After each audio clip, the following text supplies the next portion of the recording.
কাকা শারীরিকভাবে অসুস্থ, আপনারা সবাই, উনি আমাদের বিশেষ মেহমান, বিশেষ আমন্ত্রিত মেহমান।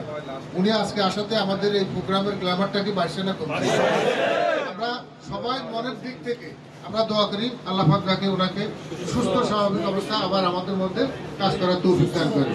জি, এই পর্যায়ে বক্তব্য রাখার জন্য আমি বিনয়ের সহিত আহ্বান জানাচ্ছি আজকে এই সাংগঠনিক সভার সম্মানিত সভাপতি, নাঙ্গলকোট উপজেলার বর্তমান সদ্য ঘোষিত বিএনপির সম্মানিত সভাপতি, নাঙ্গলকোট পৌর বিএনপির সাবেক সভাপতি জনাব আলহাজ নুরুল আমিন জসিম। জনাব আলহাজ নুরুল আমিন জসিম।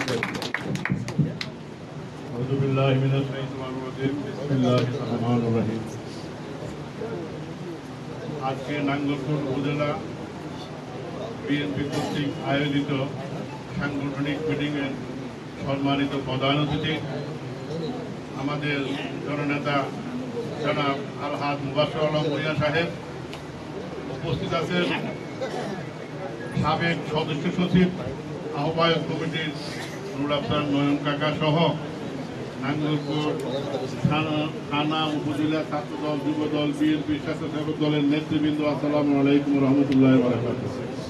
আমাদের সময় হয়েছে, আমি বক্তব্য দিব না, তবে আমি শুধু দুটি কথা বলে আমার কথা আমি শেষ করব। আজকে 16 ইউনিয়নে যে কমিটিতে আপনারা পেয়েছেন, আমরা পেয়েছি, তার জন্য তার স্বাক্ষরের বিনিময়ে আজকে কমিটিটা আমাদের কাছে এসেছে।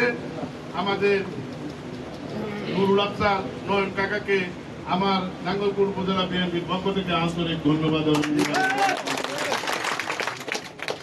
এবং আমাদের নাঙ্গলকোট থানা কমিটি মেকানিজম করে আমাদের 16 ইউনিয়ন কমিটি সভাপতি, সেক্রেটারি বোর্ডের মাধ্যমে আমাকে, আমার সাধারণ সম্পাদক সোহাগ ভাইকে, সাংগঠনিক সম্পাদক মাহবুব ভাইকে আপনারা যে দায়িত্ব অর্পণ করেছেন তার জন্য আমার নেতা, আমার পক্ষ থেকে, আমার নেতাদের পক্ষ থেকে আমি আমার নেতা আলহাজ মুবাশশির আলম ভূঁইয়াকে আন্তরিক ধন্যবাদ এবং কৃতজ্ঞতা প্রকাশ করছি। সাথে সাথে আমি বলবো, আপনারা যে সম্মান আমাদেরকে দিয়েছেন, জানি না আমরা কতটুকু আপনাদেরকে দিতে পারবো, তবে আমি চেষ্টা করব আমার নেতা যে সম্মান আমাদেরকে দান করেছেন, আমরা যেন আগামী সংসদ নির্বাচনে আমার নেতাকে সংসদ সদস্য করে যেন আপনাদের সবার মাঝে এনে আমরা উপস্থিত করতে পারি, এই দোয়াই আপনারা। তাই আমি আর বেশি কিছু বলবো না, আজকে বক্তব্য দিব আমার নেতা জনাব আলহাজ মুবাশশির আলম ভূঁইয়া সাহেব। এই বলে আমি আমার সংক্ষিপ্ত বক্তব্য আমি এখানে শেষ করছি। আর আমরা যে আয়োজন করেছি, এই আয়োজনে যদি কিছু ত্রুটি বিচ্ছিন্ন যদি হয়ে থাকে, আল্লাহর ওয়াস্তে আমাদেরকে সবাইকে ক্ষমা করে দিবেন। আসসালামু আলাইকুম রহমতুল্লাহ। ধন্যবাদ।